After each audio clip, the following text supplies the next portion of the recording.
At present, it has become very difficult for us to perform our duties efficiently, though, of course, somehow we are managing to reach our students by means of online resources like the present one platform like Zoom and Meet Google. Uh, and I'm not sure what actually is going to happen to us and our profession as teachers if this situation doesn't improve for better in the coming future. Friends, all of us have to agree that it is really an unfortunate situation in human history itself.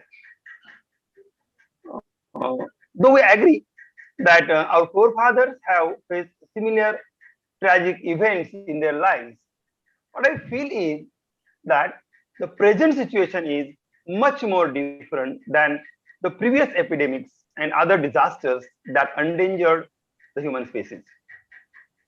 In this respect, I must mention the two world wars which the 20th century world faced.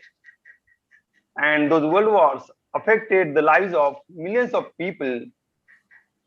But the main difference, friends, between the previous occasions like these world wars and the present COVID-19 situation is that formerly, at least in some cases, it was comparatively easy for us to fight against our enemy. But this is not the case with reference to the COVID-19 because we don't know who our enemy really is, and hence it is difficult to face and defeat that enemy. Human life is the amalgamation of various ups and downs, fortunes and calamities, the good and bad experiences which come our way and shape our lives, our culture, and our literature.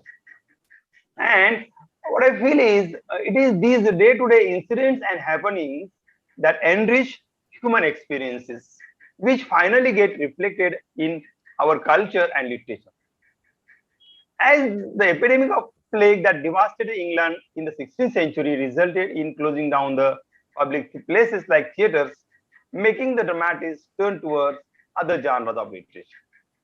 In the same way, the socio-political conditions of the period of Queen Victoria led to the rise of the novel that catered to the needs of large number of reading public.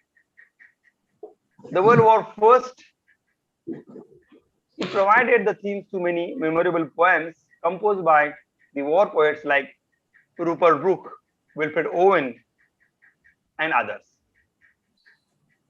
Hitler, you know, his atrocities led to the Holocaust literature that minutely depicted the horrors of dictatorship. The sensitive writers like George Orwell came up with his The Animal Farm that speaks about the ill effects of absolute power. On the same lines, friends, we have African American literature, which is the result of blatant atrocities inflicted upon the lives of African American slaves in America. Dalit literature in Indian context can also be considered as the aftermath of too many sufferings in the lives of the so-called backward and disadvantaged castes and communities in Indian social structure. As we are speaking about India, definitely we should not forget partition of 1947, which gave birth to partition literature in many Indian languages as well as in English, which actually is the result of the aftermath of partition of a nation giving birth to India and Pakistan. So it can be said that all these social historical events in the lives of mankind have given birth to the literature specific to its time and happening. So naturally, what I feel is the time which the people all over the world at present are facing is definitely going to affect the culture and literature of the coming years. Though I agree that it is too early to predict what kind of literature will be produced post COVID-19 or how this present scenario will affect our culture. It is for sure that the literature and culture after the end of this pandemic will be a little different than what it has been for quite some time now. As with every passing day, the effects and their intensity are increasing on large scale. You might be following the numbers every day. The government agencies are announcing the numbers of COVID-19 affected cases, and it is creating a lot of problems for us. One very important area that is getting affected by this particular pandemic is the economy. And economy has been affected by the present situation. At global level, China was the first country to be affected by corona that led to the shutting down of all human activities in the city of Wuhan. And then it came to Europe and Australia and America and then Russia, step by step, forcing these ultra-developed countries to shut their businesses, thereby tremendously affecting their economies. The same thing happened in India, as the lockdown has seriously affected Indian economy. Just recently, yesterday only, you might have seen the stock market has plummeted to more than 700 points yesterday, when the government is mulling over the next lockdown, maybe a couple of days from today. But as this webinar is about the disasters and literature, it is interesting to see how it is getting affected by corona. But one thing is for sure, let me tell you, that literature which was created in the past and also the one which is being created now has the features of the pandemic. So to get into the history of pandemic literature, we can think of a very famous 14th century masterpiece by Giovanni Boccaccio named the Decameron. In this book, Boccaccio, he comes across with the idea of bringing together a group of 10 people, 7 women and 3 men, who were quarantined for 10 days, to narrate stories that are bawdy, hilarious, and erotic. The stories these characters in Decameron narrate are not just a means to pass their quarantine days, but they also enable these characters to emphatically state that they are human beings and they have got all the right to live, and not just to live, but to live on their own terms and conditions as per their own likes and dislikes. When we are speaking about pandemic and literature, or the disasters and literature, we cannot ignore Albert Camus and his well-known book, The Plague. And the plague describes Oran, a town in French Algeria that was devastated due to the epidemic of plague. But his book is not just a story of the ordinary characters that are affected by the ill effects of epidemic, but it is much more, as it successfully attempts to pose some very basic facts, like the very existence of humankind and its relation with the environment, and also its powerlessness, its trivial existence in the system of the universe. On the same line, we have many other books by Western writers, but let us get back to our own country, India. And in India, of course, we have some really good Indian literature that deals with diseases and epidemics. In Hindi, for example, we have Phanishwar Nath Renu and his short story Pehlwan Ki Dholak. You might have read this story, which deals with the epidemic of cholera and narrates the story of Lutan Singh, who loses his sons as well as his own life during the epidemic. Then we have Munshi Premchand, the well-known Hindi writer, who has also written about the epidemic of cholera in his short story Idgah, which is about a 4-year-old orphan named Hamid who lives with his grandmother Amina. Then we have Plague Ki Chudel, the story by Master Bhagwan Das, set in Allahabad during the plague epidemic that claimed the lives of almost 1 million Indians during the British rule. Though the authorities implemented severe measures to contain the spread of the disease, it failed, resulting in the unending miseries and unfathomable loss to the victims. Other similar works include Suryakant Tripathi Nirala's memoir, Kulli Bhatt.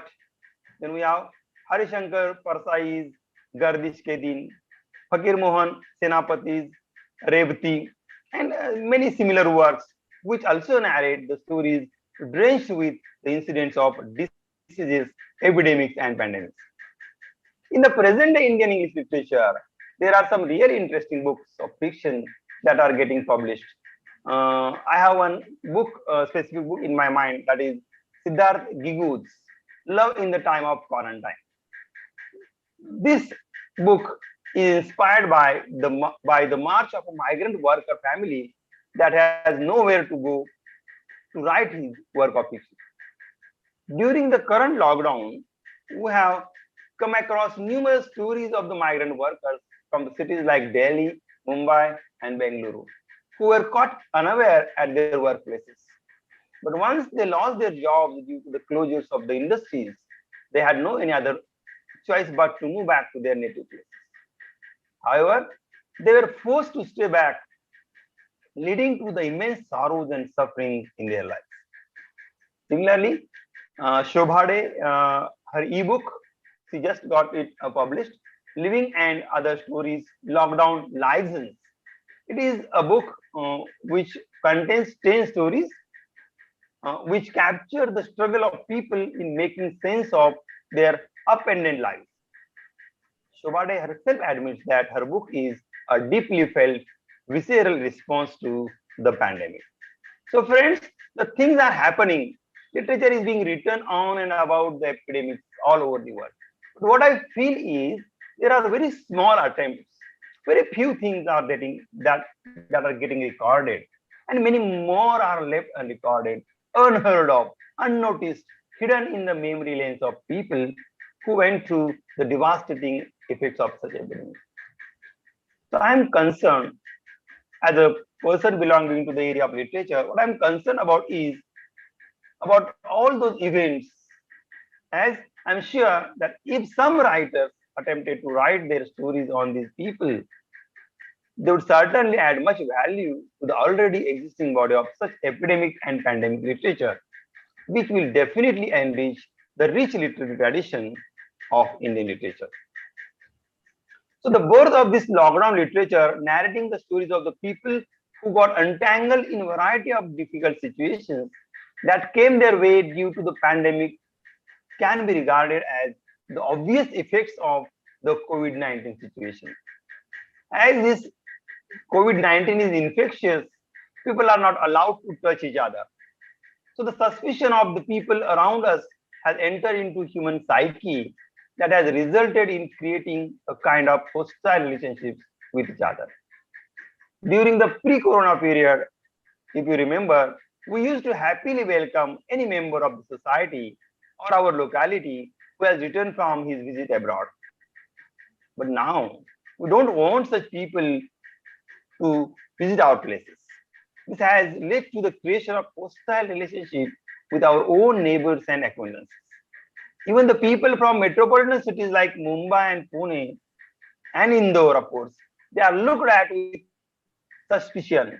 Naturally, the previous intimate friendly relationships with those people have turned into hostile relations. These and many more negative effects of the pandemic are seen taking place around us, and they need to be recorded in form of literature.